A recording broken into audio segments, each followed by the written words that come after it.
Hi everyone, I'm Alan from Newlands Nursery and this is today's 5-minute Friday, something you can do in the garden that is nice and simple to do. Doesn't take long, takes about 5 minutes. It varies from time to time obviously, but takes about that sort of time. And today we're talking about thyme plants, something we grow a vast amount on the nursery and have done for years and years. Now we often think of plants going woody, we often think of lavenders, but thymes can be affected in the same way. So this plant here we've actually cut back, and as you can see we've got some fresh growth coming through, but this is one of the older thyme plants we've got on the nursery, and you can see if it had been left to its own devices it would have got woody. There's like some massive stems coming here that would have got woody, and eventually you end up with not much light getting in here, so the centre goes quite woody. So we cut that back.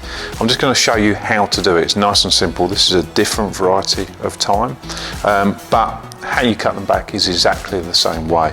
And you can be relatively hard with thyme. You can cut it quite far down, as opposed to a lavender where you don't want to go into this browning dead wood. With a thyme, we don't worry about that quite the same. But oftentimes growing in a pot, this one is obviously an example of that. So the pot makes it really, really easy.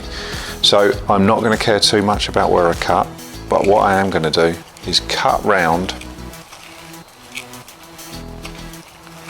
the pot.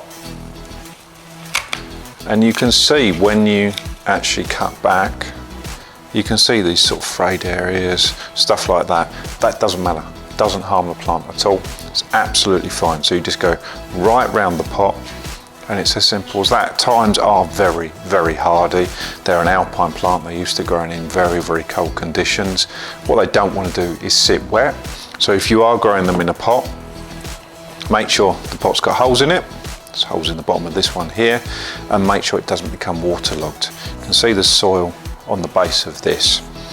If that is left to build up, sometimes it can actually block the holes and can cause the plant to sit too wet. So keep an eye on that through the winter. But other than that, come the spring, and to be honest, depending what part of the country you're in, it will start sprouting quite quickly. I can already see growth coming from the bottom of it, obviously not from where I cut it, but what it was already doing originally. But that's going to keep a nicer habit to the plant, and you end up with a nicer plant next year.